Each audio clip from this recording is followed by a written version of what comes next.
अस्सलाम वालेकुम, मैं हूं फैसल तारड़। आज की इस वीडियो में हम हिंदुस्तान के मुतालिक बात करेंगे कि किस तरह से पाकिस्तान पर हमलों में इजाफ़ा होता जा रहा है, भारत की जुर्रत में इजाफ़ा होता जा रहा है।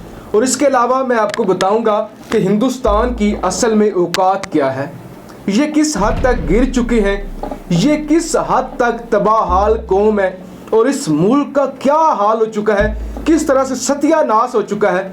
और ऊपर से ये पाकिस्तान के साथ पंगे ले रहे हैं, पाकिस्तान पर हमले कर रहे हैं। आपको याद होगा कल के दिन बलोचिस्तान में पाक फौज पर हमला हुआ है, जिसके नतीजे में हमारे 6 जवान शहीद हुए हैं, जिनमें एक मेजर, एक नाइक, 2 लास नाइक और 2 सिपाही शामिल हैं।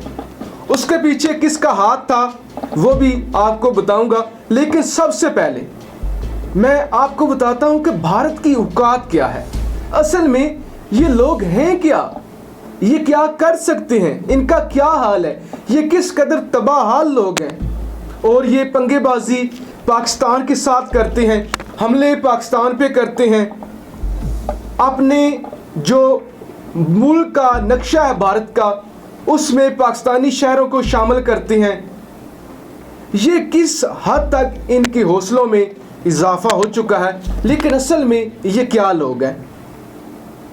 भारत में 3 देहाती खवातीन को चुड़ैलें समझकर भारतीय लोगों ने उन पर तशद्दुद किया और इतना उनको मारा कि वो मरने के करीब पहुंच गए। ये भारत की हालत है। आप जहालत देख लें कि 3 जिंदा खवातीन जिनका ताल्लुक भारतीय गांव से है, वो शहर के रेलवे स्टेशन पर बैठी हुई थी और आम लोगों ने कहा कि ये खवातीन नहीं बल्कि चुड़ैले हैं। अब चुड़ैले समझकर उन पर हमला कर दिया और अच्छी खासी दुर्गत बनाई उन खवातीन की। भारत में एक तहकीक के मुताबिक हर 15 मिनट के बाद रेप होता है। आलमी तहकीक के मुताबिक हर 15 मिनट बाद पूरे भारत में रेप होता है। ये हालत है भारत की। ये हम इसमें कसूर अब भारतीय अवाम का नहीं है, ये कसूर भारतीय गवर्नमेंट का है, जो उन्हें शऊर नहीं दे सकी, जो उन्हें तालीम नहीं दे सकी, जो उन दरिंदों की पुष्टपनाही करती है, उन दरिंदों को कभी सज़ा नहीं दे सकी। और जितने भी इस तरह के जुर्म होते हैं उसके पीछे हुकूमत का हाथ होता है। और तो और मैं आपको बताता चलूँ कि भारतीय आर्मी में जो खवातीन मुलाजमा हैं उनको हरासा किया जाता है, उनकी इज़्ज़तें नीलाम की जाती हैं। तो इस कदर ये हवस ज़दा कौम है, इस कदर ये हवस के पुजारी हैं, इतने गिरे हुए हैं। आप दूसरा वाक़या आपके सामने रखता हूँ। महाराष्ट्र इनकी एक रियासत है, बड़ा मुश्किल सा नाम है। तो वहाँ पर रात को मज़दूर रेलवे स्टेशन पर सोए हुए थे, रेलवे ट्रैक पर। सुबह 5:15 बजे मालगाड़ी आती है और उनको कुचल कर चली जाती है, जिसके नतीजे में 16 मज़दूर जान बहक हो जाते हैं और दर्जनों ज़ख्मी हो जाते हैं। किस कदर अफसोस का मुकाम है। यह हादसा किसी भी मुल्क में हो सकता है, किसी भी मुल्क में ऐसा हो सकता है। लेकिन मेरे बताने का मकसद ये है कि आप गुर्बत का आलम देखें, आप हाल देखें इस मुल्क का कि लोगों के पास सोने के लिए जगह नहीं है, लोगों के पास रहने के लिए घर नहीं है।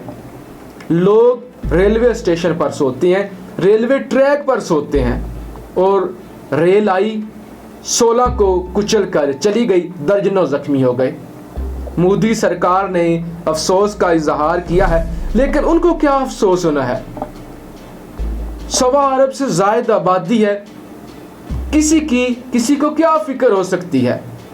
जब मुल्क का ये हाल है कि वहाँ पे टॉयलेट्स नहीं हैं, वहाँ पे लोगों के रहने के लिए घर नहीं है, वहाँ पे लोगों के खाने के लिए खुराक नहीं है, वहाँ पे औरतों को तहफ़्फ़ुज़ हासिल नहीं है, तो ये कौम पाकिस्तान के ख़िलाफ़ हर्जा सराई करती है। मैं कहता हूँ कि ना पाकिस्तान को भारत के ख़िलाफ़ हर्जा सराई करनी चाहिए और ना ही भारत को पाकिस्तान के ख़िलाफ़। हम दोनों गरीब मुल्क हैं, हम दोनों के एक जैसे मसाइल हैं। फिर जब हमारे लोग पटड़ियों पर मर जाते हैं तो हमें शर्म आनी चाहिए इस तरह के काम करते हुए। अब भारतीय मेजर गौरव आर्या ये कहते हैं कि हम बलूचिस्तान में कार्रवाइयाँ करते हैं, हम बलूचिस्तान में कार्रवाइयाँ करेंगे, हम बलूचिस्तान में कार्रवाइयाँ कर रहे हैं। ये उन्होंने हिंदुस्तान के टीवी चैनल पर बैठकर कहा है। यानी उनकी जुर्रत में इस कदर इजाफा हो चुका है। अगर ना लगाम डाली गई भारत को तो ये हद से बढ़ जाएंगे। एक और खबर जो मैंने कल भी आपके सामने रखी थी कि पाकिस्तान के 3 अहम शहर जिनमें मीरपुर खास, मुजफ्फराबाद और गिलगित बल्तिस्तान जो कि पूरी एक स्टेट है, उसको भारत ने अपने नक्शे में शामिल कर लिया है। अपने टीवी चैनल पर जब वो मौसम का हाल बताते हैं भारत के हवाले से तो इन शहरों का भी वो हाल बताते हैं। तो इस हवाले से भी खान साहब को एक्शन लेना चाहिए, आर्मी चीफ साहब को एक्शन लेना चाहिए कि ये लोग साबित क्या करना चाहते हैं। इनकी औकात में इस कदर इजाफा क्यों हो चुका है, इनकी जुर्रत में इस कदर इजाफा क्यों हो चुका है।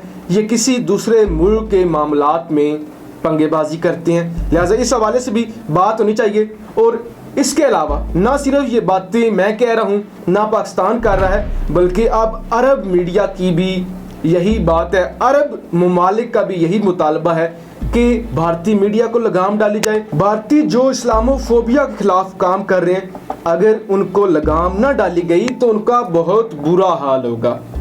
लिहाजा दोस्तों, अब वज़ीर आज़म साहब को गज़वाए हिंद की इजाज़त देनी चाहिए या कम अज़ कम जिहाद का हुक्म देना चाहिए। जब इस कदर मुज़ालिम बढ़ चुकी हैं, जब आपका दुश्मन टीवी पर बैठकर कहता है कि हम बलूचिस्तान में कार्रवाइयाँ कर रहे हैं, जब वो हमारे शहरों को अपने नक्शे में शामिल करता है, जब वो निहत्ते कश्मीरियों पर जुल्म करता है, तो ऐसे में बतौर मुसलमान हम पे जिहाद फ़र्ज़ हो जाती है। लिहाजा हमें उम्मीद है कि इस हवाले से हुकूमत वक्त और हमारे अदारे हमसे बेहतर फ़ैसला करेंगे, हमसे बेहतर वो सोच रहे हैं, उनकी बेहतर हिकमत अमली है। दोस्तों, आखिर में मैं बात करूंगा कोरोना वायरस के हवाले से कि इस वायरस की वजह से पाकिस्तान समेत दुनिया भर में लोग बंद हैं, लोगों के कारोबार बंद हैं, जितने भी अदारे हैं, जितने भी बिजनेस हैं, वो मुश्किलात का शिकार हैं। सिर्फ और सिर्फ अमेरिका में करोड़ों लोग, 3 करोड़ 35 लाख से ज़ायद लोग बेरोज़गार हो चुके हैं, हालांकि वो अमीर मुल्क है। लेकिन आज हम कोरोना के ओरिजिन पर बात करेंगे। हर रोज़ इल्ज़ाम लगता है कि कोरोना जो फैला है वो चीन से फैला है, वो वुहान की लेबॉर्ट्री से फैला है। अब फ्रांस के अदारों ने एक रिपोर्ट जारी की है, वो ये कहती हैं कि फ्रांस के अंदर 16 नवंबर से पहले कोरोना मौजूद था। 1 नवंबर से लेकर 30 अप्रैल 2020 तक जो वहाँ की लेबॉर्ट्रियों से एक्सरे सामने आए हैं, जिनकी तादाद 2500 से ज़ायद है, उससे कोरोना के जो सिम्टम्स हैं, जो अलामात हैं, वो ज़ाहिर होती हुई सामने आती हैं। लिहाजा फ्रांस की हुकूमत, फ्रांस का मेडिकल स्टाफ, फ्रांस के अदारों का ये कहना है कि फ्रांस के अंदर 16 नवंबर से पहले कोरोना मौजूद था। फिर क्रिसमस की तकरीबात का आगाज़ हुआ तो ये फैलना शुरू हुआ, लोग इकट्ठे हुए और गैदरिंग ज़्यादा होने की वजह से ये तेज़ी से फैला। लेकिन उस वक्त हमें पता नहीं था ये बीमारी कौन सी है।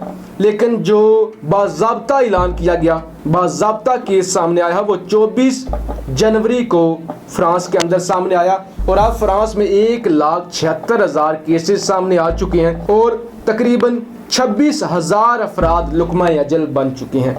लिहाजा इस हवाले से भी जैसे ही कोई नई तहकीक सामने आएगी, कोई नई खबर सामने आएगी, मैं आपके सामने ज़रूर रखूँगा कि चीन को मार्ज़े इल्ज़ाम ठहराया जाता है कि उन लोगों ने कोरोना फैलाया, इसका ओरिजिन वुहान है।